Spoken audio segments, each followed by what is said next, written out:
चलिए शुरू करते हैं। हमारा सामाजिक प्रक्रियाएं चल रही थी, सोशल प्रोसेस के टाइप, प्रकार थे, सामाजिक प्रक्रिया के प्रकार। तो मैंने बताया था दो प्रकार की सामाजिक प्रक्रियाएं होती है, सहयोगी और असहयोगी, एसोसिएटिव एंड डिसोसिएटिव। सहयोगी सामाजिक प्रक्रियाएं और असहयोगी सामाजिक प्रक्रियाएं, जो दो प्रकार थे। तो कल मैंने आपको पढ़ाया था कॉपरेशन मतलब सहयोग। अभी हम पढ़ रहे हैं ये सभी सहयोगी सामाजिक प्रक्रियाएं। पहला प्रकार सहयोगी सामाजिक प्रक्रिया। देखिए सामाजिक प्रक्रिया मैंने तुम्हें बताया था जब सोशल इंटरेक्शन होता है, अंतःक्रिया का स्वरूप है सामाजिक प्रक्रिया, सोशल प्रोसेस। और इस सामाजिक प्रक्रिया में मैंने बताया था ये दो प्रकार की होती है, सहयोगी सामाजिक प्रक्रियाएं, असहयोगी सामाजिक प्रक्रियाएं। सहयोगी मतलब जिसमें कहीं ना कहीं हम जो हैं एक दूसरे व्यक्तियों से के द्वारा सहयोग के माध्यम से बंधे रहते हैं। देखो हम किसी व्यक्ति को कैसे जानते हैं, या तो वो हमारे रिश्तेदार होगा, या हमारा दोस्त होगा, या फिर दुश्मन भी हो सकता है। हम इसको कैसे जानते हैं, भाई ये तो हमारा दुश्मन है। समझिए मेरी बात, मैं किस चैप्टर की बात नहीं कर रही हूं, मैं सोशियोलॉजी की बात नहीं कर रही हूं, मैं सोशल इंटरेक्शन की बात नहीं कर रही हूं। मैं तुम्हें एक जनरल एग्जाम्पल, कॉमन एग्जाम्पल से समझाने की कोशिश कर रही हूं। जब हम किन्हीं व्यक्तियों से परिचित होते हैं या किन्हीं व्यक्तियों को जानते हैं, कैसे जानते हैं, किस रूप में जानते हैं, ये तो मेरी फैमिली मेंबर्स हैं, परिवार के लोग हैं, ठीक है, ये मेरे रिलेटिव्स हैं, नातेदारी के लोग हैं, ठीक है, ये मेरे दोस्त हैं, या ये मैं वो लोग हैं जहां मैं काम करता हूं इन लोगों के साथ, ये मेरे कलीग्स हैं। फिर ये लोग हमारे दुश्मन हैं, इनसे हम बात नहीं करते, हमारा इन प्रॉपर्टी को लेकर झगड़ा हो गया था, ठीक है, हमारा इस चीज को लेकर मनमुटाव हो गया था। और ऐसा हमारे साथ नहीं, कई बार तुम देखते हो देश और देश के बीच में युद्ध चलते हैं। इजराइल तुमने सुना है, इधर आपने रशिया और यूक्रेन का युद्ध सुनते ही आ रहे हैं।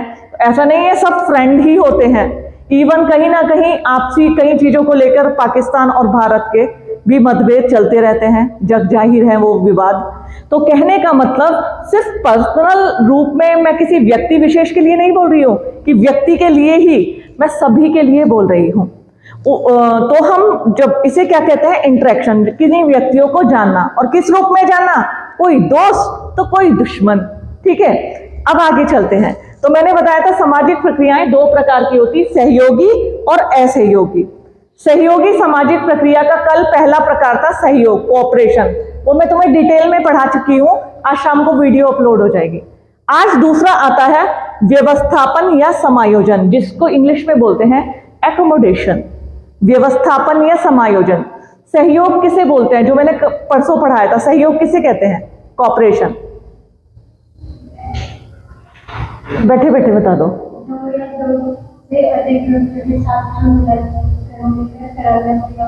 बिल्कुल, जब हम किसी व्यक्ति, दो या दो से अधिक व्यक्ति, बाढ़ आई कहीं, ठीक है, बाढ़ में लोग हताहत हो गए, तो हम सब क्या है, मिलकर चलो हम ऐसा करेंगे, कुछ मदद कर देंगे। नहीं पैसे हैं, नहीं हमारे पास सामान बांटने को है, तो हम हताहतों को कहीं निकाल कर उनकी पट्टी करना, उन्हें सुरक्षित स्थानों पर पहुंचा देना, इतनी ही मदद कर सकते हैं। तो कोऑपरेशन के बहुत सारे स्वरूप हैं, कोऑपरेशन मैंने डिटेल में तुम्हें पढ़ाया है, सहयोग। अब आज जो मैं पढ़ाने जा रही हूं वो है व्यवस्थापन, जिसको बोलते हैं समायोजन, एकोमोडेशन। देखिए कई बार हमने देखा है बहुत सारी स्थिति में मतभेद होते हैं, भाई भाई के बीच विवाद हो जाते हैं, सास बहू के बीच मतभेद हो जाते हैं, ठीक है, वर्किंग प्लेस पे यानी कार्यस्थल पे आपस में कर्मचारियों के बीच मतभेद हो जाते हैं, स्टूडेंट के बीच मतभेद हो जाते हैं, हो जाता है ना, कई बार अक्सर लड़ाई देखने को मिलती है। और ऐसे ही दो स्टेट लड़ पड़ते हैं, दो देश लड़ पड़ते हैं। व्यवस्थापन कहते हैं कि जब हम संघर्ष करते, व्यवस्थापन या समायोजन की, जब कभी मतभेद होते हैं, मैं पहले इस टॉपिक को नहीं पढ़ा रही हूं, मैं सिंपली तुम्हें सरल शब्दों में, सरल भाषा में समझाने की कोशिश कर रही हूं।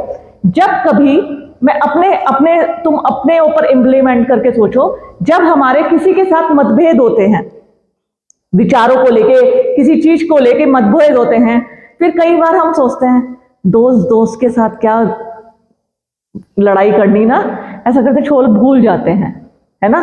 कहीं नहीं, ये तो मेरा दोस्त है, इसने मेरी तब भी मदद की थी, तब भी की थी, एक बात को लेकर हमारे बीच मतभेद हो गए।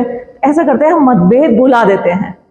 ये तो मेरा दोस्त है, कहीं नहीं, एक गलती हो गई, छोड़, क्या रखा है जिंदगी में, मिल जाते हैं। सास बहू के बीच झगड़े, सास बहू को लेकर, मेरी बहू इतनी है, काम नहीं करती, ऐसा नहीं करती। बहू सोचती है मैं दिन भर काम करती हूँ, सास तब भी मुझे ताने मारती रहती है। फिर भी वो सोचती है अरे सास तो सास है, छोड़, क्या रखा है जिंदगी में। ठीक है, ऐसे ही वर्किंग प्लेस पे कई चीज को लेकर एक दूसरे के साथ तनाव, मतभेद हो जाता है। फिर हम सोचते हैं क्या रखा है लाइफ में, चलो छोड़ो, मतभेद भूल जाते हैं और फिर हम एक साथ मिलकर कार्य करते हैं। दैट इज, इसको बोलते हैं, दैट इज कॉल्ड एकोमोडेशन, व्यवस्थापन या समायोजन। जब हम संघर्ष से सहयोग की ओर चलते हैं, ध्यान रखना मेरी बात, जब हम संघर्ष से सहयोग की ओर चलते हैं, आपसी मतभेदों को भुला देते हैं, तो उसे क्या कहा जाता है, व्यवस्थापन। उसे हम सहयोग नहीं कहेंगे, क्योंकि कहीं ना कहीं इसमें संघर्ष के बीज छुपे रहते हैं। मैकाइवर पेज कहते हैं कि व्यवस्थापन या समायोजन में संघर्ष के बीज छुपे रहते हैं। क्यों? सास कल को फिर उखड़ गई, तूने ये काम नहीं किया, अभी तक तो हमारे बीच तालमेल सही चल रहा था, फिर मतभेद उत्पन्न हो गया। यानी संघर्ष के बीज छुपे रहते हैं। किसी दो कर्मचारियों के बीच लड़ाई हो गई, आपसी मतभेद को भुलाकर वो एक साथ काम करने लगे। फिर एक कर्मचारी ने दूसरे का अहित कर दिया, उसने कहा ये नहीं सुधरेगा, इसके खिलाफ कुछ करना ही पड़ेगा, तो फिर संघर्ष शुरू हो गया। तो व्यवस्थापन जो है संघर्ष से सहयोग की ओर एक कदम है, लेकिन इसमें संघर्ष के बीज छुपे रहते हैं। ऐसा नहीं है कि व्यवस्थापन हो गया, अब कभी लड़ाई होगी ही नहीं, सब कुछ नॉर्मल हो गया। बहुत सारी संधियां हुई, बहुत सारे इतिहास में समझौते हुए। हिस्ट्री मैंने बहुत डीपली पढ़ी है, संधियां थी। बहुत अंग्रेज जब आए, अंग्रेजों ने राज्यों को अपने में विलय करने के लिए बहुत सारे स्टेट से अलग अलग रियासतें बनी हुई थी, तो बहुत सारी संधि और समझौते के माध्यम से कि हम तुम्हें इतना पैसा देंगे, इतने सैनिक, इतनी सुविधाएं देंगे, आप हमारे साथ मिल जाइए। तो वो बहुत सारी सूरत की संधि और हैदराबाद की, मैसूर की, तंजौर की संधियां हुई, तो वो इसमें मिल गए। इवन देश स्वतंत्र हुआ। जिस टिहरी में हम खड़े हैं, जिस टिहरी में हम खड़े हैं, टिहरी की एक रियासत थी, पता है आप लोगों को? ठीक है, अब ये बताओ जरा मुझे एक क्वेश्चन, टिहरी रियासत संधि समझौते के तहत शामिल हो गया था भारत में? और हुआ था तो कब हुआ था? नहीं हुआ था तो क्या रीजन था?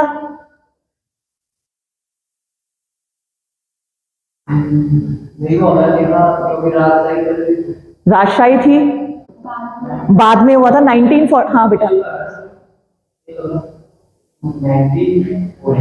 वेरी गुड, एक्सीलेंट, बहुत बढ़िया, बिल्कुल तुम्हें याद रखना चाहिए।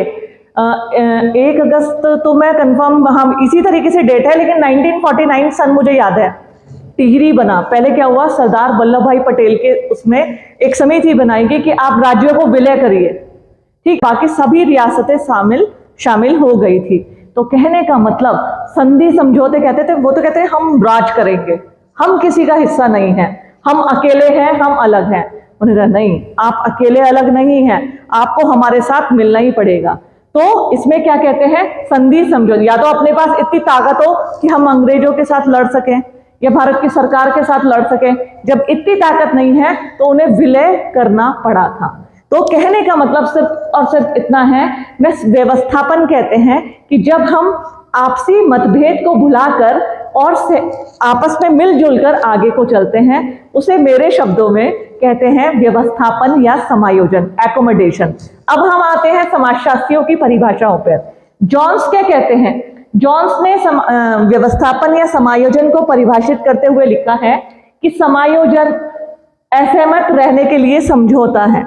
समायोजन असहमत, देखो कितनी परिभाषा में कितनी बातें छुपी है इसमें। समायोजन असहमत रहने के लिए समझौता है। कई बार क्या होता है कि हम कहते हैं चलो लड़ाई नहीं करेंगे, फिर अंदर ही अंदर कुछ चलता रहता है कि हमने भले, क्योंकि हमारा अहित ना हो, लेकिन अंदर तो तुझे छोड़ूंगा ना भी, अब देख तेरा मैं क्या करता हूं।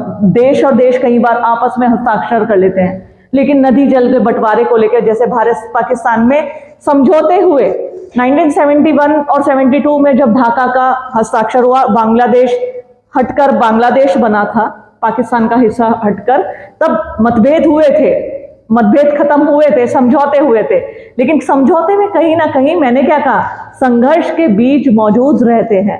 तो नदी जल के बंटवारे को लेकर, नदियों का जल जो कश्मीर से जाता है निकल के, उसको लेकर कितनी बार विवाद होते हैं, सीमाओं को लेकर कितनी बार विवाद होते हैं, और अब तक चल ही रहे हैं।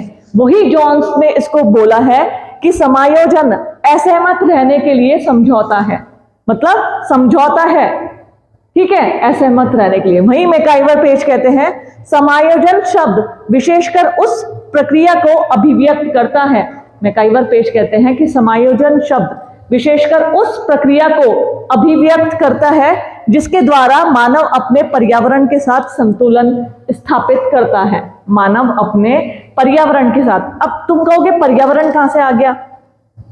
जब दो देश लड़ेंगे तो क्या होगा? लोग मरेंगे, एक दूसरे के घर टूटेंगे, खाने को नहीं मिलेगा, अर्थव्यवस्था चौपट हो जाएगी, कोई खेती नहीं कर पाएगा, तो उससे संतुलन, बिल्कुल असंतुलन स्थिति बन जाएगी, चरमा जाएगी। तो मैकाइवर पेज ने कहा है कि समायोजन विशेषकर उस प्रक्रिया को अभिव्यक्त करता है जिसके द्वारा मानव अपने पर्यावरण के साथ संतुलन स्थापित करता है। जब मतभेद होते हैं तो टेंशन होना, अहित की सोचना, अहित में किसी को चोट पहुंच गई, और मैंने तो ऐसे ऐसे हिंसक वो देखे हैं जिसमें कितने लोग मर जाते हैं। पारिवारिक दो गुटों में विवाद को लेकर कितने लोग मर जाते हैं। तो ये मतभेद कई बार क्या होता है, व्यवस्थापन या समायोजन, जब मतभेद को बुलाया जाता है और किसमें, लोगों में समझौता कराने के लिए, तो जिससे मैकाइवर पेज कहते हैं उससे क्या है, हमारा पर्यावरण का संतुलन बना रहता है, आपसी झगड़ा नहीं होता है। जैसे आज हम देखते हैं, भले किन्हीं लोगों के बीच मतभेद हो, लेकिन समाज तो हमारे टिहरी या हमारा उत्तराखंड तो सपाट रूप से चल रहा है ना। पॉलिटिक्स में चाहे कुछ भी हो, पॉलिटिकल पार्टियां कितनी आपस में उनके विचारों में मतभेद उत्पन्न हो, लेकिन समाज तो वैसा निर्बाध रूप से गतिमान है।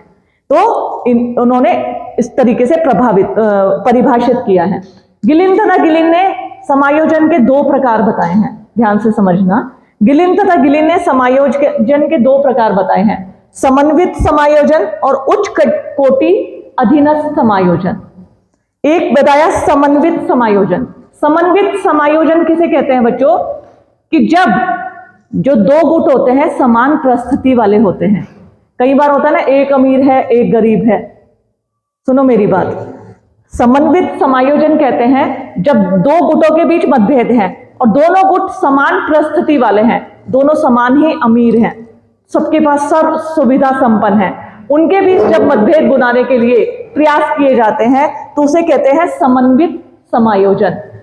फॉर एग्जाम्पल, जब बड़ी बड़ी कंपनियां, बहुत बड़ी इंडस्ट्रीज आपस में प्रतिस्पर्धा करती हैं, कंपटीशन करती हैं प्रोडक्ट्स को लेकर, पता चल रहा है एक कंपनी ने अपने यहाँ सेल लगा दी, प्यूमा देखते हो तुम, बहुत सारी कंपनियां हैं कि हमारे प्रोडक्ट पे 40% ऑफ, दूसरी कंपनी ने कहा अच्छा 50% ऑफ, फिर उसने लिखाया 40 + 20% ऑफ, तो उसने कहा अच्छा कंपटीशन तो बहुत टफ हो गया है, ठीक है बाय 1 गेट 1 फ्री, ठीक है, उसके साथ भी इतनी प्रोडक्ट्स उपहार में मिलेंगे। गला काट प्रतिस्पर्धा है, इंडस्ट्रीज के क्षेत्र में इतनी प्रतिस्पर्धा है कि आप सोच ही नहीं सकते, आप पजल हो जाएंगे हम कौन सा प्रोडक्ट लें कौन सा नहीं लें।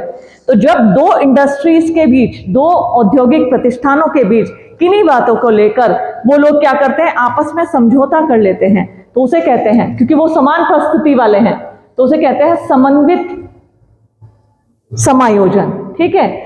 दूसरा है उच्च कोटि अधीनस्थ समायोजन। जब समायोजित करने वाले जो ग्रुप्स होते हैं, एक उच्च कोटि का, जैसे एक अमीर हो और एक गरीब हो। फॉर एग्जाम्पल, मैं तो सारी चीज, देखिए हमेशा मैं तुम्हें क्लास में बोलती हूँ बच्चों, और इसका रीजन है, उदाहरण से मैं तुम्हें इसलिए पढ़ाती हूँ क्योंकि हम जो होते हैं किताबी भाषाओं को जल्दी से आत्मसात नहीं कर पाते, ठीक है। और जर्नल, यदि हमें कुकिंग भी करनी होती है ना, जब हम खाना बनाते हैं, यदि हम किसी को बनाते हुए देख लें, जैसे आजकल तो YouTube चैनल है, तो उससे क्या होता है, हमें पता चलता रहता है कि आटा कितना पतला गूंदना है, मोटा गूंदना है, देखने से पता चलता है, एग्जाम्पल से। ऐसे ही सोशियोलॉजी जो है, क्योंकि हमारी समाज का ही हिस्सा है और हम समाज के ही लोग हैं, तो यदि हम एग्जाम्पल से समझें किसी चीज को, वो जल्दी से समझ में आती है। और दूसरी बात, जो मैं तुम्हें हमेशा कहती हूं, जो भी मैं तुम्हें एग्जाम्पल दे रही हूं वो एग्जाम्पल बिल्कुल सही है, उसे आप एग्जाम्स में लिख सकते हैं। जैसे तुमने समायोजन लिखा, रटो मत, समझो, समन्वित समायोजन और उच्च कोटि अधीनस्थ समायोजन, तो इसमें विद एग्जाम्पल लिखो। जैसे मैंने बताया 2 इंडस्ट्रीज, और इसका एग्जाम्पल है जैसे मजदूर संघ होता है, मजदूर संघ अपनी मांगों को लेकर हमारे वेतन बढ़ाइए, हमें मूल सुविधा दीजिए, हमारे घंटे कम करिए कार्य के। तो वो जब मालिकों के खिलाफ क्या करते हैं, आंदोलन करते हैं, फिर मालिक कहता है चलो आओ बैठ के बात करेंगे, हाँ बताओ अपनी समस्याएं बताओ। तो वो लीडर जाते हैं, वो अपनी समस्या बताते हैं कि हमारा वेतन बढ़ाइए। कितना चाहते हैं आप बढ़ाना, कि हमारा अलग अलग कर्मचारी का उसके हिसाब से 10% बढ़ाइए। तो मालिक कहेगा नहीं नहीं 5% कर लो, देखो कंपनी का भी नुकसान ना हो। चलो ठीक है, साथ में 7%, ना तुम्हारी ना हमारी 7%, तो मालिक राजी हो गया। तो वो किस में आता है समायोजन, मतलब दोनों में के बीच समझौता हो गया वेतन बढ़ाने को लेकर। कितना परसेंट, 7%। मजदूर कह रहे थे 10% बढ़ाना, मालिक कह रहा है ठीक है मैं 5 बढ़ा देता है, मजदूर माने नहीं, तो 7% में दोनों के बीच क्या हुआ, समायोजन, दोनों के बीच बातचीत हो गई। तो इसे कहते हैं उच्च कोटि, जब एक समूह होता है उच्च कोटि का और एक निम्न कोटि का, तो इसे कहते हैं उच्च कोटि अधीनस्थ समायोजन।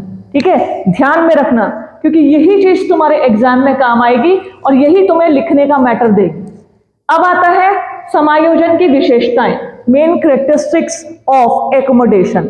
समायोजन की विशेषताएं देखिए, अधिकांश, फर्स्ट है इसकी अधिकांशतः अचेतन प्रक्रिया। कई बार हम जानबूझकर नहीं, चेतन कहते हैं कॉन्शियस, अचेतन कहते हैं अनकॉन्शियस। अधिकांशतः जो है समायोजन अचेतन प्रक्रिया है। हम लोग चाहते, हम कई बार कहते हैं इसने मेरा अहित किया, मैं इसको कभी नहीं छोड़ूंगा, फिर हम सोचते हैं चलो लड़ाई झगड़े में क्या रखा है। किन्हीं लोगों को मैं देखती हूँ बड़े बड़े चोरी के उसके केसेस में कोर्ट केस चलते रहते हैं, ठीक है। और इवन मैंने तुम्हें बताया था मैं उत्तराखंड पुलिस का हिस्सा हूं, मैं तो अक्सर बैठ के यही करवाती हूँ। जितने भी केसेस आते हैं ना, तो मेरा फर्स्ट जो होता है ये होता है, मैं कोशिश करती हूँ समझौता हो जाए।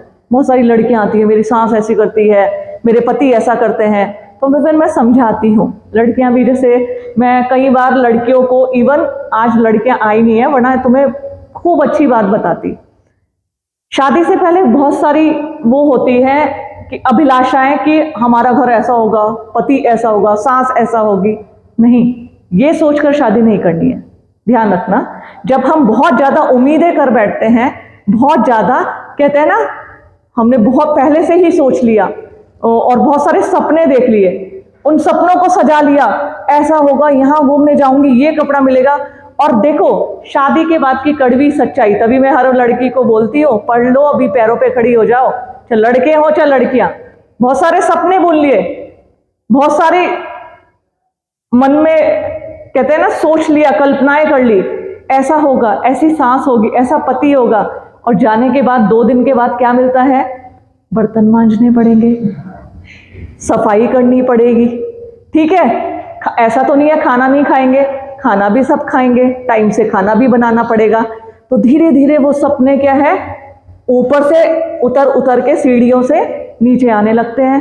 तब लगता है ये क्या हो गया, मैंने तो सोचा था ऐसे होगा ऐसे होगा, जिंदगी बदल जाएगी पूरी, और वो जिंदगी दूसरे तरीके से बदल गई। फिर मामले कहाँ आते हैं, पुलिस स्टेशन में मतभेद उत्पन्न हो जाते हैं। फिर आते हैं, मैं अक्सर लड़कियों से पूछती हूँ कि हाँ आप, सबसे पहली बात तो ये मामला पुलिस तक आना नहीं चाहिए, आया तो क्या है, लड़का कहते हैं मैडम ऐसा है, ये है, वो है। कई लड़कियों के साथ तो देखो जेन्युइन इतना अत्याचार होता है कि मेरा मन अंदर से इतना शुद्ध हो जाता है, कभी कभी तो रूह कांप जाती है। लड़कियों से सुनती हूँ ना ऐसा हुआ है, रूह कांप जाती है। और कभी कभी लगता है ये बच्ची कितनी नादान है, ये वो है जो सपने देखने वाली थी, और ये बेचारी सपने देख के नीचे नीचे सीढ़ियों से नीचे आ गई। क्योंकि वो कहते हैं कि मैडम जब देखो कि मुझे खाना बना दे, ये कर दे, वो कर दे। शादी का मतलब ही यही होता है, या तो तुम अपने पैरों पे खड़े हो जाओ, नौकरी कर लो, और इस लायक अपनी फैमिली को बिल्डअप कर लो कि एक सर्वेंट अपनी सैलरी में से रख लो, फिर तो कोई प्रॉब्लम नहीं आएगी। लेकिन अगर आप तुम्हें सपने पूरे करने हैं और ऐसे करने हैं तो वो तो कभी नहीं होने वाले। कैसी विपत्ति हो, हीरे जड़ित सोना रचित सांस हो, ऐसा कभी नहीं होगा। खाना तुम्हें बनाना पड़ेगा, सफाई करनी पड़ेगी, और ये सब परेशानियां जिंदगी में आएंगे ही आएंगी। तो ये ध्यान रखना मेरी बात। तो ये मैंने क्यों बताया, अधिकांशतः अचेतन प्रक्रिया, अनकॉन्शियस। हम चाहे ना चाहे, चलो अच्छा, कई बार मैं बच्चों से कहती समझ और अब जा, तो वो लोग खुश रहते हैं। जब उन्हें मैं काउंसलिंग कर देती हूँ ना, खुश रहते हैं। काफी कपल्स जो है बहुत खुश हैं अब, क्योंकि वो दोनों समझ गए। तो कई बार हम इसे इसलिए कहा जाता है जो समायोजन है अचेतन प्रक्रिया है। फिर है निरंतरता, कॉन्टिन्यूटी। ऐसा नहीं है कि समायोजन हो गया या वो मतभेद नहीं होगा या सहयोग नहीं करेंगे, ये हमेशा समाज में घटित होता रहता है। कभी ना कहीं ना कहीं किन्हीं के बीच मतभेद उत्पन्न होते ही रहते हैं। तो ये निरंतर प्रक्रिया है।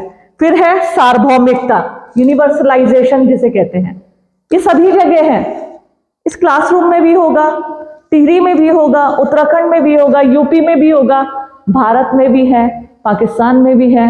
यानी एक यूनिवर्सल प्रोसेस है ये। क्या समायोजन एक यूनिवर्सल प्रोसेस है, वो सभी जगह है। हर एक घर में कभी ना कभी किसी बात को मतभेद, पति पत्नी के बीच, माँ बेटे के बीच मतभेद। तो ये एक सार्वभौमिक प्रक्रिया है, यूनिवर्सल प्रोसेस है। नेक्स्ट है प्रेम व घृणा का मिश्रण, मिक्सचर पाया जाता है। मैंने क्या कहा था, लड़ाई झगड़े होते रहते हैं दोस्त के बीच, सास बहू के बीच, कर्मचारी और अन्य कर्मचारी के बीच। तो उसमें क्या रहता है, जब हम आपस में एक हो जाते हैं तब तो प्रेम उमड़ आता है, और जब कभी कोई ऐसी कड़वी बात आ जाती है तब एक दूसरे से घृणा करने, अच्छा आ गए ना अपनी पे, पता था मुझे ऐसा ही होने वाला है, ये तो मुझे पहले ही पता था ऐसा होगा। तो ये क्या होता है, प्रेम और घृणा का मिश्रण है, क्या, समायोजन। नेक्स्ट है संघर्ष का परिणाम। बिल्कुल, संघर्ष के परिणाम के रूप में समायोजन का जन्म हुआ है। संघर्ष क्या होता है, संघर्ष में एक पक्ष को हानि पहुंचानी ही पहुंचानी है। ठीक है, संघर्ष क्या होता है, कॉन्फ्लिक्ट जिसको इंग्लिश में बोलते हैं। जब संघर्ष जैसे किसी चीज को लेके कि तुमने मेरी स्कूटी के टक्कर मार दी, कार को, दो कार वाले आपस में लड़ने लगे, या तो वे मारपीट करेंगे, मामला पुलिस तक चला जाएगा, फिर सजा होगी। ठीक है, क्या परिणाम निकला, एक परिणाम होता है संघर्ष का, चलो ठीक है भाई ऐसा कर, गलती हो गई मुझसे, ये ले 1000 रुपये रख ले, अपनी गाड़ी ठीक करा लियो जा, ठीक है भाई चल, खर्चा तो 2000 का है, फिर भी जब तू कह रहा है तो ठीक है। व्यवस्थापन, समायोजन। तो ये क्या है, संघर्ष का परिणाम। संघर्ष का एक परिणाम तो होता है बिल्कुल वो, जब एक देश दूसरे देश को बिल्कुल खत्म ही कर डालता है। मैं बचूं ना बचूं, तुझे नहीं छोड़ूंगा, एक परिणाम तो ये है। दूसरा परिणाम है, चलो ठीक है दोनों देश खुश रहें, सीमा को लेकर विवाद है, जल को लेकर या किन्हीं चीजों को लेकर विवाद है, तो हम भूल जाते हैं और भूलकर अपने अपने देश में आगे बढ़ने की कोशिश करते हैं। तो समायोजन को कहा जाता है, यह क्या है, संघर्ष का परिणाम। ठीक है, अब आता है समायोजन के तरीके। कौन कौन से तरीके होते हैं समायोजन के। पहला है शक्ति या बल प्रयोग। पहले एक समायोजन का तरीका है किसी को डराकर धमकाकर, ठीक है, जैसे कोई घर का बंटवारे को लेकर झगड़ा है, जमीन विवाद है, सीमा विवाद है, किसी को बलपूर्वक डराकर धमकाकर जब समझौता किया जाता है, ठीक है, तो अपनी बाउंड्री इससे आगे नहीं करेगा तो पिटेगा तू अगली बार, ठीक है, और हमारे गुंडे आ जाएंगे, तेरे को ये भी नहीं देंगे। तो वो बलपूर्वक या शक्ति के माध्यम से समझौते का एक तरीका माना गया। दूसरा है समझौता, आपस में बातचीत के माध्यम से बातों को, यकीनी संघर्ष को सुलझा लेना, मध्यस्थता करके। कई बार कोई लोग मध्यस्थता करते हैं, आपसी बीच बचाव करते हैं, जैसे दो गाड़ी वाले लड़ रहे हैं। कई बार देखती हूँ बहुत से लोग समझौता कराने, अरे भाई लड़, तू भी मत लड़, तू भी मत लड़। तो एक इसका वो है तरीका समझौता। फिर है सहिष्णुता। सहिष्णुता कहते हैं कि जब हम किसी के प्रति प्रेम भाव रखते हैं, सभी को समान मानते हैं, कि ये अलग धर्म नहीं है, तो मानव ही ना, धर्म से क्या होता है, हिंदू मुस्लिम सिख ईसाई, जाति से क्या होता है, ब्राह्मण क्षत्रिय वैश्य शूद्र, ऐसा कुछ नहीं है। सभी धर्म समान है, सभी जाति समान है, सभी, कोई महिला पुरुष ऊंच नीच नहीं, अमीर गरीब समान है, तो उसे कहते हैं सहिष्णुता। जब हम दूसरे के प्रति सहिष्णुता, आपसी मतभेद को भुलाकर ऐसे भाव रखें कि जिसमें हम कहें कि नहीं सब लोग एक समान हैं, तो उसे कहते हैं सहिष्णुता। एक है मत परिवर्तन। जब हम सोचते हैं, कभी लड़ते हैं, फिर हम सोचते हैं अरे लड़ाई में क्या रखा है, छोड़ो, गलती उसकी थी, चलो मैं बड़ा बनकर माफ कर दे रहा हूं, लेट इट बी, कहते हैं ना, इसको जाने दो। तो मत परिवर्तन, कई बार हमारा मत परिवर्तन हो जाता है। मैंने बड़े बड़े केसेस, कोर्ट केसेस में देखा है, लोग कई बार, जैसे एक केस था कि शादी में वो जो हर्ष फायरिंग कहते हैं ना, हर्ष फायरिंग के दौरान एक बच्चे की मौत हो गई थी, ठीक है। किसको कहते हैं हर्ष फायरिंग? वही बोलते हैं शादी के दौरान जो फायरिंग में होते हैं खुशी में, तो वो गलती से गोली लग जाती है, वो जबकि वो तो खुशी में चलाई गई थी, बाय चांस वो बंदूक वो झटका लग के नीचे हुई और वो किसी बच्चे को लग गई, मामला कोर्ट में चला गया। फिर जो प्रताड़ित पक्ष था, जिनका बच्चा मर गया था, कुछ समय बाद उन्होंने सोचा कि चलो ये हमारा बच्चा तो चला गया, इनके बच्चे का हम क्यों नुकसान करें। मत परिवर्तन, इसके द्वारा भी यह भी व्यवस्थापन या समायोजन का एक तरीका है। और लास्ट है विवेकीकरण, अपने विवेक से काम लेना। अब कई बार हम किन्हीं पॉलिटिशियंस को, किन्हीं लीडर्स को कहते हैं कि ये अपने विवेक का अच्छा इस्तेमाल करते हैं, ठीक है। बहुत से लोग, ऐसा नहीं होता, संघर्ष ऐसे ही नहीं होते, एक पक्ष गलत होता है, एक पक्ष सही होता है। अब गलत वाला गलत मानने को तैयार नहीं है, अगर मानेगा तो उसका अहित हो जाएगा, और सही वाला तो सही है ही। तो कई बार क्या होता है, अपने विवेक से काम लेकर, विवेक मतलब अपने विवेक का प्रयोग करके, जैसे राष्ट्रपति की विवेकी शक्तियां तुमने सुनी होगी, राष्ट्रपति के पास क्षमादान का अधिकार है, अनुच्छेद 72, अगर ये सही होगा तो कभी कभी भूल जाती हूँ। क्षमादान का अधिकार है, मतलब यदि किसी व्यक्ति को फांसी की सजा हो गई तो वो अनुच्छेद 72 के तहत राष्ट्रपति से समाधान की याचिका लगा सकता है कि मैंने अपराध नहीं किया है, कृपया मुझे मेरी सजा को घटा दीजिए। तो ये राष्ट्रपति का विवेक है कि वो उसे सजा दे भी सकता है या माफ भी कर सकता है। तो ये है बच्चों समायोजन, जिसे इंग्लिश में बोलते हैं एकोमोडेशन।